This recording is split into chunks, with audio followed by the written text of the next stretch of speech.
आपने बहुत सारी बातें की होगी, लेकिन मुझे सबसे बड़ी चैलेंज लगती है, वो ये लग रही है कि हम जो आयुर्वेद क्षेत्र से जुड़े हुए लोग हैं, वही सबसे बड़ी चैलेंज है।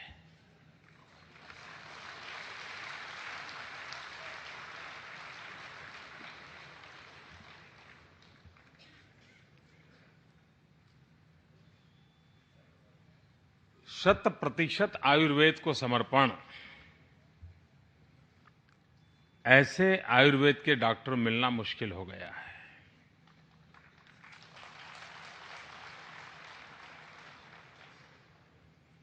उसको खुद को लगता है भाई अब इससे तो कुछ चलने वाली गाड़ी नहीं है, अब तो एलोपैथी के रास्ते पर जाना ही पड़ेगा। और वो पेशेंट को भी बता देता है कि ऐसा करते हैं, शुरू के 3 दिन तो एलोपैथी ले लेते हैं, बाद में आयुर्वेद का देखेंगे।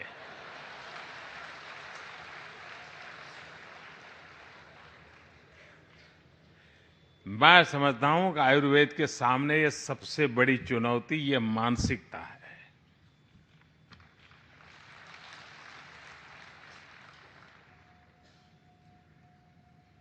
अगर आयुर्वेद को जानने वाले व्यक्ति आयुर्वेद के प्रति प्रतिबद्धता नहीं होगी, उनका समर्पण नहीं होगा, आत्मविश्वास नहीं होगा, तो वो पेशेंट में विश्वास कैसे भर पाएंगे? हम जब छोटे थे तो एक चुटकुला सुना करते थे कि कोई यात्री किसी शहर में गया और किसी रेस्टोरेंट में खाना खाने गया, और फिर उसने पूछा मालिक कहाँ है, तो उसने कहा मालिक सामने वाली होटल में खाना खाने गए हैं।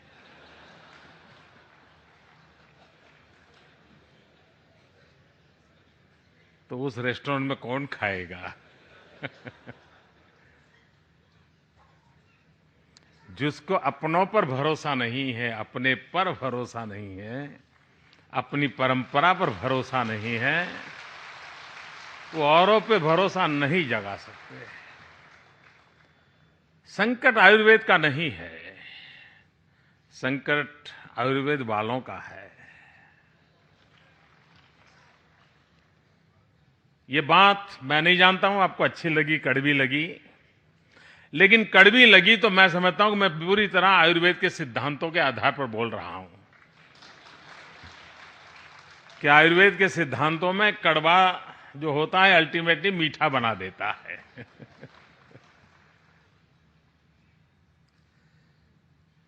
बहुत से लोगों से मैं मिलता हूं, बहुत से लोगों से बातें करता हूं। मैं पिछली बार एक बार जब मैं गुजरात में मुख्यमंत्री था तो मैंने पूरे देश में से आयुर्वेद के विशेषज्ञों को बुलाया था।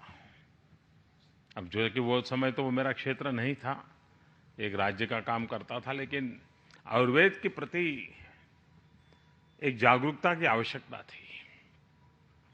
आयुर्वेद एक ऐसा क्षेत्र नहीं है कि वो एक सर्टिफाइड डॉक्टर तक सीमित हो। हमारे पूर्वजों ने स्वास्थ्य को जीवन का एक हिस्सा बना दिया था। आज हमने जीवनचर्या और स्वास्थ्य के लिए कहीं आउटसोर्स किया हुआ है। पहले स्वास्थ्य को आउटसोर्स नहीं किया गया था, उसकी जीवनचर्या का हिस्सा था, और उसके कारण हर व्यक्ति, हर परिवार अपने शरीर के संबंध में जागरूक था, समस्या आए तो उपाय क्या, उस पर भी जागरूक था। और उसका अनुभव आज भी आपको होता होगा। कभी आप रेल में या बस में ट्रैवल करते हो और मान लीजिए कोई बच्चा बहुत रो रहा है, तो आपने देखा होगा कि कंपार्टमेंट से 12-15 लोग वहां आ जाएंगे और तुरंत ऐसा करो, इसको ये खिला दो, दूसरा कहेगा ये खिला दो, तीसरा कोई पुड़िया निकाल के जेब में से दे देगा, उसके मुंह में ये डाल दो। हम पूछते तक नहीं है कि आप डॉक्टर हैं, कौन है, कुछ नहीं, लेकिन जब वो कहता है तो हमें भरोसा होता है, हाँ यार बच्चा चिल्ला रहा, रो रहा है, तो हो सकता है उसको ये तकलीफ होगी और ये दे देंगे तो बच्चा रोना बंद कर देगा और उसको शायद राहत हो जाएगी। ये अक्सर हमने रेलवे में, बस में ट्रैवल करते हुए देखा होगा कि कोई न कोई मरीज को कोई बीमारी हुई तो कोई न कोई पैसेंजर आकर के उसका उपचार कर देता है, जबकि वो डॉक्टर नहीं है। नहीं वो वैद्यराज है, न कहीं जामनगर की आयुर्वेद यूनिवर्सिटी में जाकर के आया है। पर चूंकि हमारे यहां ये सहज स्वभाव बना हुआ था, परंपरा से स्वभाव बना हुआ था, और इसलिए हमें इन चीजों का कुछ न कुछ मात्रा में समझ थी। धीरे धीरे हमने पूरा हेल्थ सेक्टर आउटसोर्स कर दिया। कुछ भी हुआ तो कहीं से एडवाइस लेनी पड़ रही है, कंसल्टेशन करना पड़ता है, और वो फिर जो कहे उस रास्ते पर चलना पड़ता है। ठीक हो गए तो ठीक है, नहीं हुए तो दूसरे के पास चले जाते हैं, कंसल्टेंसी बदल देते हैं। इस समस्या का समाधान, इसकी पहली आवश्यकता ये है कि मैं अगर आयुर्वेद क्षेत्र का विद्यार्थी हूं, या मैं आयुर्वेद क्षेत्र का डॉक्टर हूं, मैं आयुर्वेद क्षेत्र का टीचर हूं, या मैं आयुर्वेद क्षेत्र में मेडिसिन का मैन्युफैक्चरिंग करता हूं, या मैं होलिस्टिक हेल्थ केयर को प्रमोट करने वाला हूं, मैं किसी क्षेत्र से हूं, उसमें मेरा कोई कॉम्प्रोमाइज नहीं होना चाहिए। मेरी 100% प्रतिबद्धता होनी चाहिए।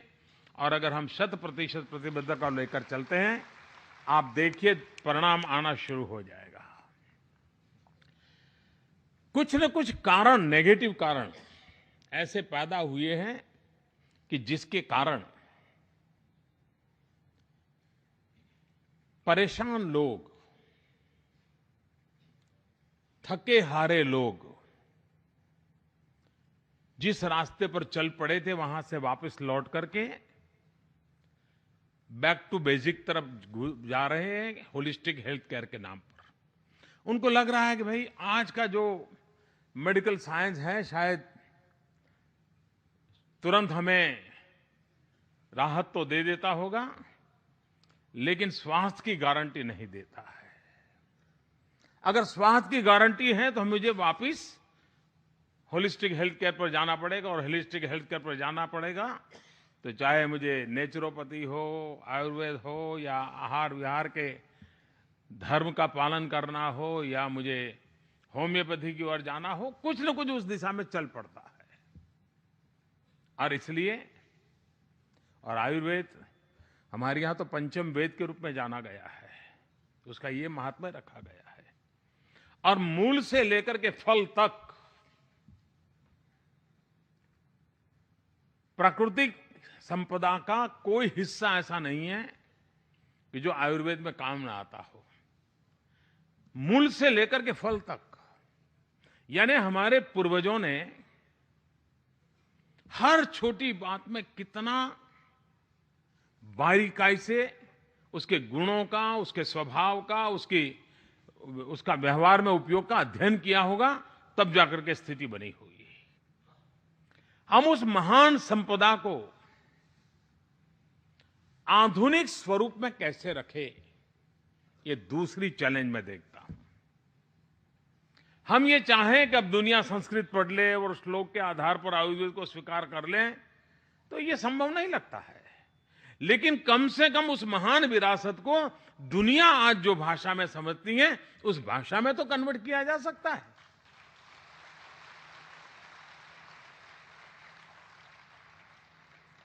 और इसलिए जो इस क्षेत्र में काम करने वाले लोग हैं, उन्होंने रिसर्च करके, समय देकर के उस प्रकार की इंस्टीट्यूशनल फ्रेमवर्क के द्वारा इन विषयों में जो भी शोध हुए हैं उसको हम कैसे रखें। एक तीसरी बात है, जितने भी दुनिया में साइंस मैगजीन्स हैं जहां पर रिसर्च आर्टिकल छपते हैं, क्या हम सब मिलकर के एक मूवमेंट नहीं चला सकते, एक कोशिश नहीं कर सकते, एक दबाव पैदा नहीं कर सकते, एक आयुर्वेद क्षेत्र में काम करने वालों लोगों को शोध निबंध के लिए लगातार प्रेशर किया जाए, व्यवस्था का हिस्सा हो, उसको 2 साल में एक बार अगर प्रोफेसर है या स्टूडेंट है या फाइनल ईयर में है, किसी न किसी एक विषय पर गहराई से अध्ययन करके आधुनिक टर्मिनोलॉजी में शोध निबंध लिखना ही पड़ेगा। और इंटरनेशनल मैगजीन में वो शोध निबंध छपना ही चाहिए। या तो हमें ये कहना चाहिए कि इंटरनेशनल मेडिसिन के जितने मैगजीन हैं उसमें 10% तो कम से कम जगह डेडिकेट कीजिए आयुर्वेद के लिए।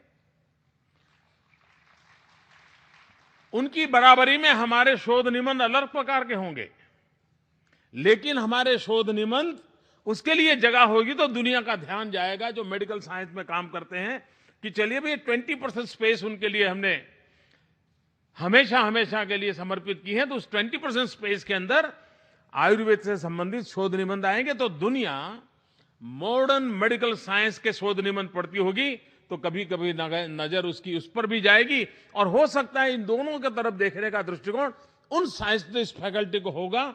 मैं समझता हूं कि आयुर्वेद को नई दिशा देने के लिए वो एक नई ताकत के रूप में उभर सकता है।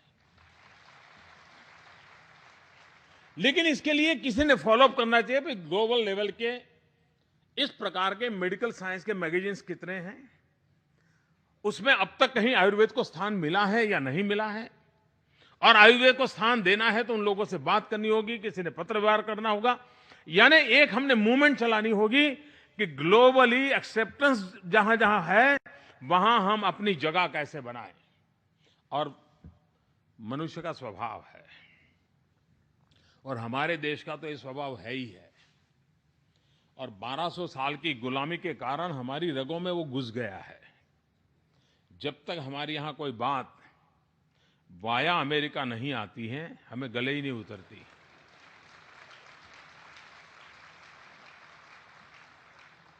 और इसलिए अगर इंटरनेशनल मैगजीन में कोई बात छप गई तो आप समझ लेना साहब, सारे हमारे आयुर्वेद के डॉक्टर उसका फोटो फ्रेम बना करके अपने यहां लगा देंगे।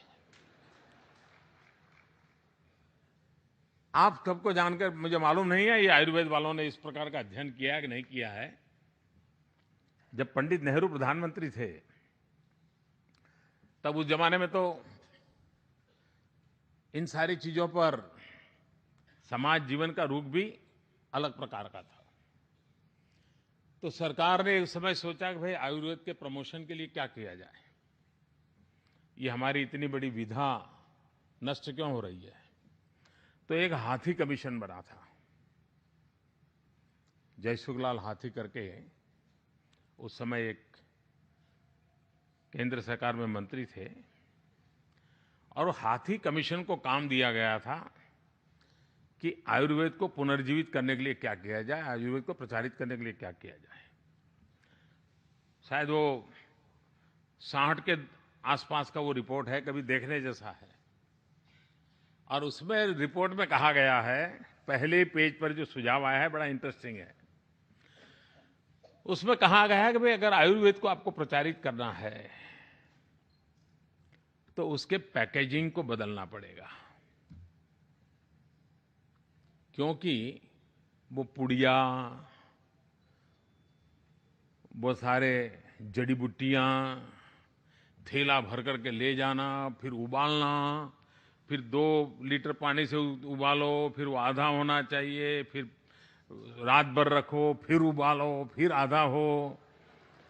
तो ये सामान्य मानवी को गले नहीं उतरता था। तो उन्होंने लिखा कि इसको ऐसे पैकेजिंग व्यवस्था में रखना चाहिए ताकि सामान्य मानवी को सहज रूप से उपलब्ध हो।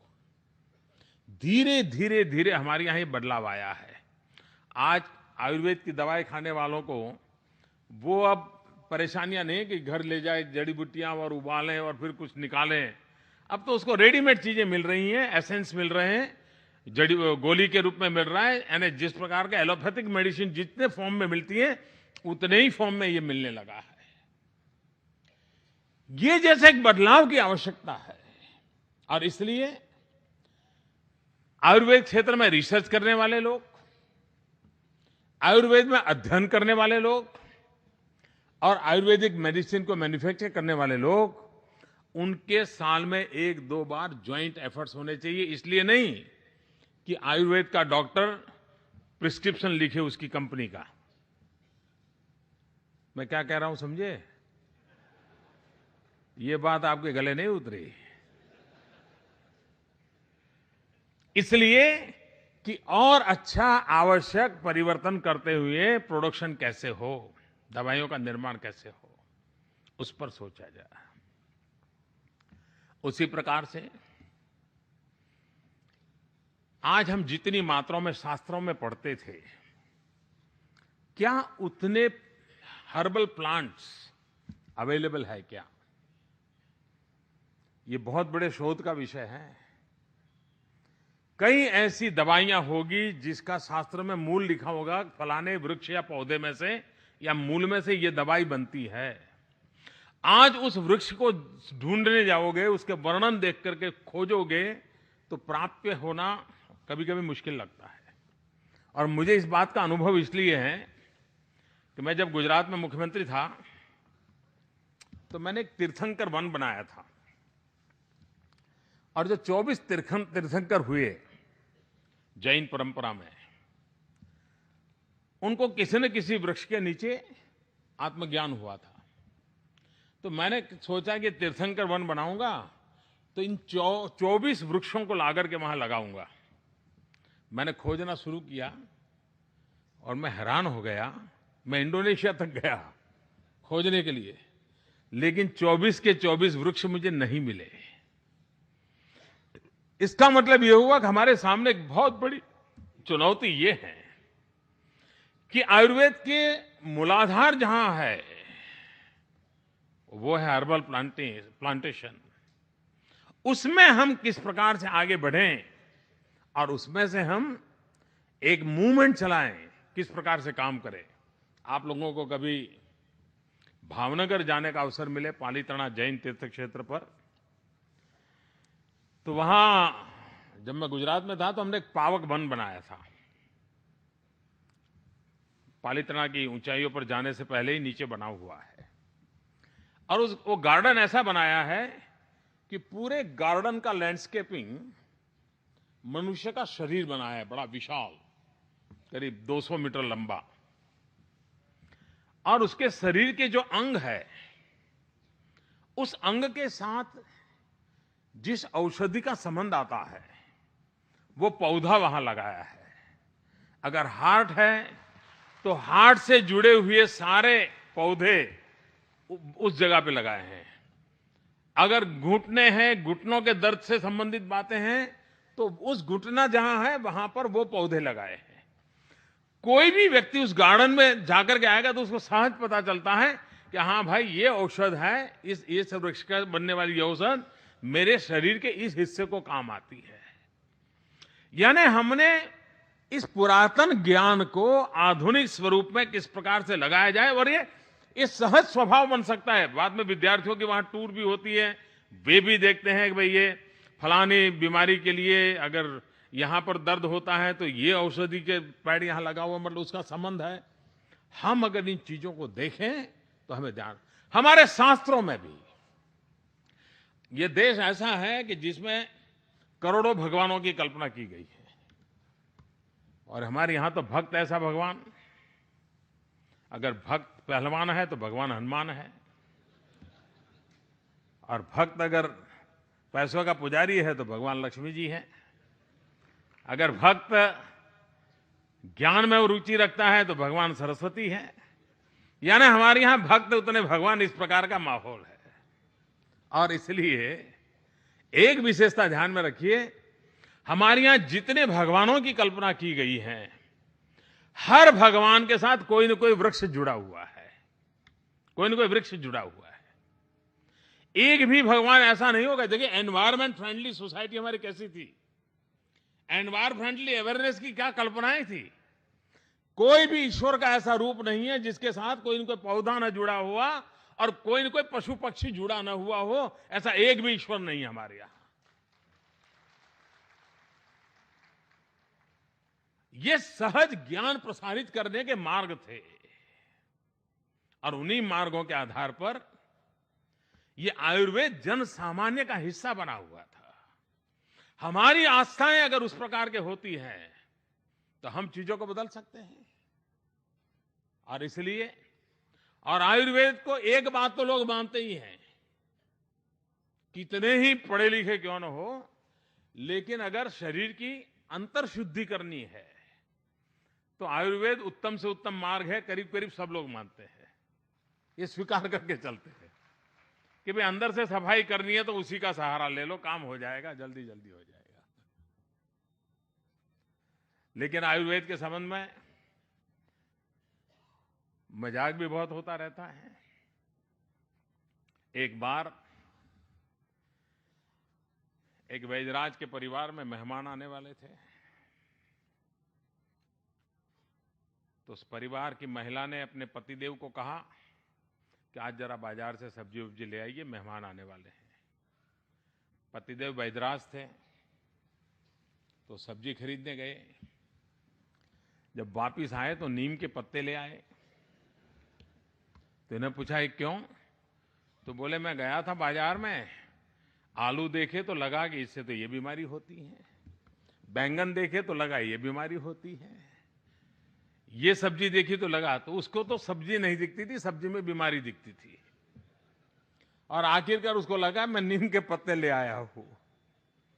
तो कभी कभी ज्ञान का व्यवहारु रास्ता भी खोजना पड़ता है। अगर ज्ञान का व्यवहारु रास्ता नहीं होता है तो ज्ञान कभी कभी कालबाह्य हो जाता है। और इसलिए सहज स्वीकृत अवस्था को कैसे विकसित किया जाए, इस पर हम जितना ध्यान देंगे, मैं मानता हूं कि आज जो दुनिया एक बहुत बड़ा चक्र बदला है। अगर गत 50 वर्ष एलोपैथिक मेडिसिन ने जगत का पर कब्जा किया है, तो उससे तंग आई हुई दुनिया आज होलिस्टिक हेल्थ केयर की तरफ मुड़ चुकी है। अन्न कोश और प्राणमय कोश की चर्चा आज विश्व के सभी स्थानों पर होने लगी है और मेडिकल साइंस एक नए रूप में अपने आप को देखने लगा है। हमारे पास ये विरासत है, लेकिन इस विरासत को आधुनिक संदर्भों में फिर से एक बार देखने की आवश्यकता है। उसमें बदलाव की जरूरत हो तो बदलाव की आवश्यकता है। और अगर ये हम कर पाते हैं तो हमारे सामने जो चैलेंजेस हैं, उन चैलेंजेस को हम भली भांति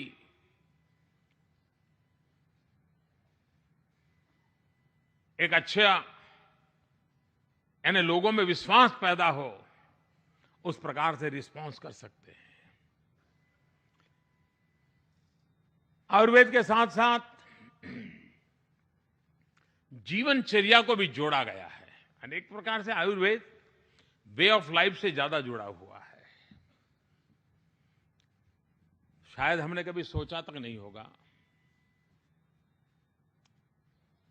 आज यहां बैठे हुए लोग भी कुछ बातों पे तालियां भी बजा रहे हैं, पीछे स्टूडेंट बहुत बड़ी मात्रा में है, लेकिन फिर तो अंदर तो दिमाग थोड़ा हिलता होगा, यार पता नहीं कैरियर कैसी बनेगी, ये पुड़िया से जिंदगी चलेगी क्या, ये उनके दिमाग में चलता होगा जी।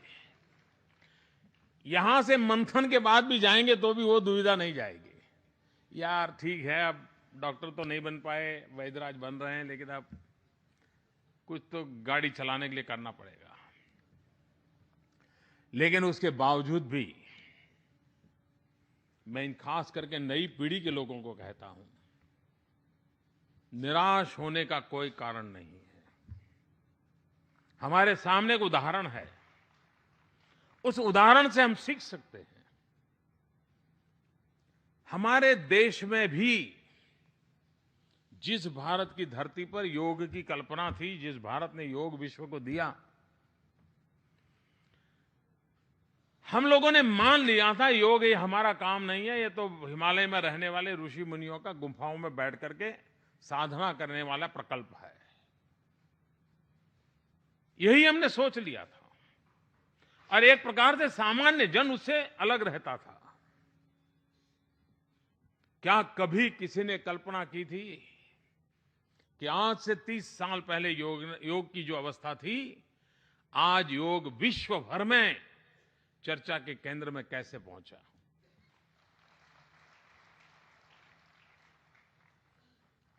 क्या कारण है कि आज दुनिया की बड़ी-बड़ी कंपनियां अपनी कंपनी में जिस प्रकार से सीईओ रखते हैं, उसी प्रकार से एक स्ट्रेस मैनेजमेंट की इंस्टीट्यूट भी रखते हैं। क्यों? फ्रस्ट्रेशन के कारण, डिप्रेशन के कारण व्यक्ति के जीवन में जो संकटों की घड़ियां आती हैं, तब जाकर के वो शाश्वत शांति का रास्ता खोजता है।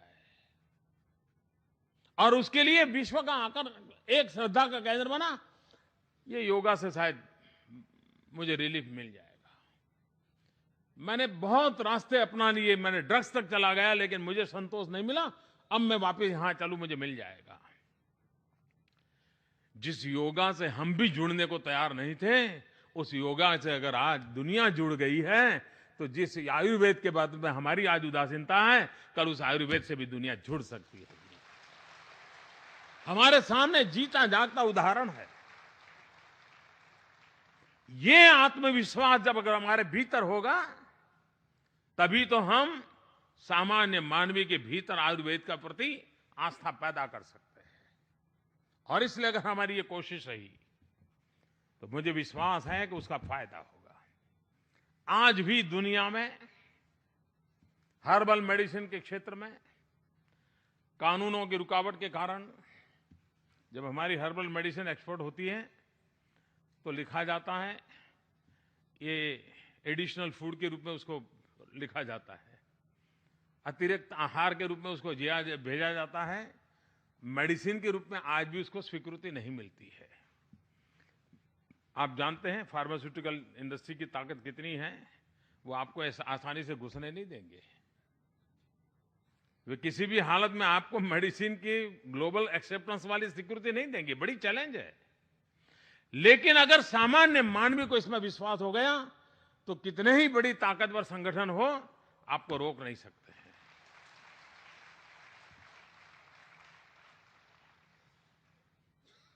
और इसलिए और एक संकट और मैं देख रहा हूं।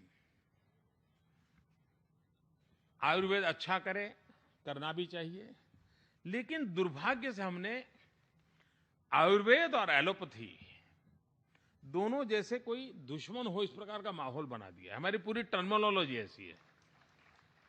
ये टर्मिनोलॉजी बदलनी होगी।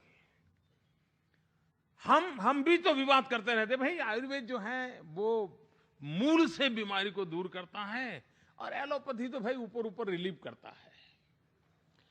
और हम तुष्कारते हैं और फिर खानगी में वही करते हैं।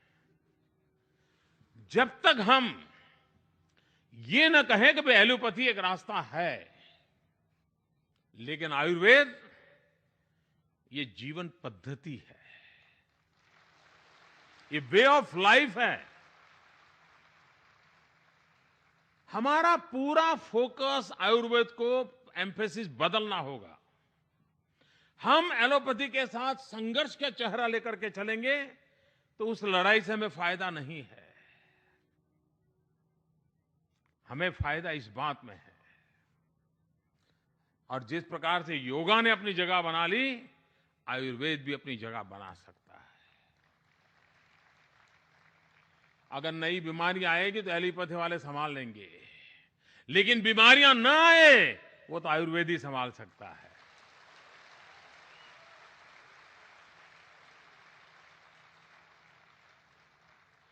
और अगर एक बार सामान्य मानवी को भी विश्वास हो गया कि हां ये रास्ता है। आप देखिए, बड़े से बड़ा डॉक्टर क्यों न हो, सर्जन हो, लेकिन उसके घर में अगर पोता होता है और पोते को दांत आने वाले होते हैं, और अगर लूज मोशन शुरू हो जाता है, तो शहर का सबसे बड़ा सर्जन भी होम्योपैथी के डॉक्टर के यहां जाता है उस बच्चे को गोलियां खिलाने के लिए, ताकि उसके दांत आए और लूज मोशन ना हो। यही होता है ना। वो अपना रास्ता छोड़ करके अपने बच्चे की भलाई के लिए रास्ता बदलता है। विश्वास बहुत बड़ी चीज है। मैं एक घटना से बड़ा परिचित हूं। मैं गुजरात में रहता था, तो वहां एक डॉक्टर वणिकर करके, अब तो उनका स्वर्गवास हो गया, बहुत बड़े, शायद वो गुजरात के पहले पैथोलॉजी के एमएस थे। और विदेशों में पढ़ करके आए थे, उनका पैथोलॉजी लेबोरेटरी चलता था। उनके परिवार में, रिश्तेदारी में एक बच्चा बचपन में बीमार हो गया। बहुत छोटा बालक था, शायद 2-3 महीने हुए होंगे, और कुछ ठीक ही नहीं होता था। तो वो एक वैद्यराज के पास ले गए। सारा परिवार एलोपैथी मेडिकल साइंस की दुनिया के सब लोग थे। थक गए तो एक वैद्यराज के पास ले गए। वैद्यराज के पास ले गए तो उस वैद्यराज जी को मैं जानता था। तो बच्चे को देखा उन्होंने, और उन्होंने अपनी पत्नी को अंदर से कहा, ऐसा करो भाई, शीरा बना के ले आओ, हलवा बना के ले आओ। तो ये कहने लगे, नहीं नहीं, हम लोग तो नाश्ता करके आए हैं, हलवा बलवा नहीं, मैं तुम्हारे लिए नहीं बना रहा हूं, बच्चे के लिए बना रहा हूं। तो कह रहे, बच्चा तो 3 महीने का, उसको हलवा खिलाओगे आप? लेकिन जो भी औषधियां वगैरह डालनी होगी, उनकी पत्नी को मालूम होगा, वो चम्मच भर हलवा बना करके ले आई। और उन्होंने खुद ने, वैद्यराज जी ने, उस बच्चे को उंगली पे लगा करके तो उसके मुंह में चिपकाते रहे। उसको थोड़ा आधा घंटे पर कोशिश करके थोड़ा बहुत डाला। 3 दिन के अंदर उसके जीवन में परिवर्तन आना शुरू हो गया। ये डॉक्टर मुझे लगातार बताते रहते थे कि हम एलोपैथी की दुनिया के इतने बड़े लोग हमारे अपने पोते को ठीक नहीं कर पा रहे थे। उन्होंने एक चम्मच भर हलवा खिला करके उसको बिल्कुल से एकदम से सशक्त बना दिया। कहने का तात्पर्य है कि इस शास्त्र में कोई ताकत तो है। मुसीबत हमारे भरोसे की है। एक बार हमारा भरोसा हो जाए तो ये ताकत चौगुना हो जाएगी, और जगत इस वे ऑफ लाइफ के रूप में इसको स्वीकार करेगा, और उसके कारण हम स्वास्थ्य की दृष्टि से एक स्वस्थ समाज के लिए, और दूसरा सबसे बड़ी बात है, ये सस्ते में सस्ती दवाई है, महंगी दवाई नहीं है। मैं भी अब इन दिनों जब चुनाव में भाषण करता हूं, गला खराब होता है तो मुझे 50 फोन आते हैं, आप ऐसा कीजिए, हल्दी ले लीजिए, हल्दी ले लीजिए। अब वो करने वाले को मालूम नहीं है कि हल्दी खाने से गले को क्या होता है क्या नहीं होता है, लेकिन उसको मालूम है गला खराब हुआ, हल्दी ले लो, और आप भाषण करते रहो। कहने का तात्पर्य है कि इतना सहज व्यवस्था हमारी यहां विकसित हुई थी, उसमें फिर से एक बार प्राण भरने की आवश्यकता है। मैं समझता हूं कि आपके इस 2-3 दिन के समारोह में बहुत सी ऐसी चीजें आपके ध्यान में आई होगी। उसके आधार पर कोई न कोई आप योजना बनाएंगे। भारत सरकार के रूप में इस प्रकार की महत्वाकांक्षी आपकी योजनाओं में मेरा पूरा सहयोग रहेगा, उसको आगे बढ़ाने में पूरा समर्थन रहेगा। मेरी आप सबके स्वास्थ्य के लिए शुभकामनाएं हैं। तो डॉक्टर का स्वास्थ्य पहले अच्छा रहना चाहिए ना। और दूसरा, मेरी आपसे आग्रह भरी विनती है कि आप आयुर्वेद को समर्पित भाव से ही आयुर्वेद को स्वीकार कीजिए, सिर्फ एक प्रोफेशन के रूप में नहीं, एक समाज कल्याण के लिए एक बहुत बड़ा परिवर्तन लाने के लिए है।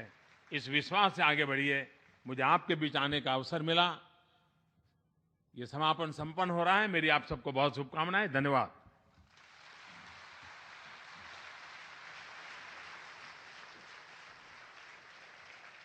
कोटि कोटि धन्यवाद माननीय प्रधानमंत्री जी। आज ये सभा ही नहीं, पूरा राष्ट्र अभिभूत है आपकी छत्र छाया से, आपके विचारों से।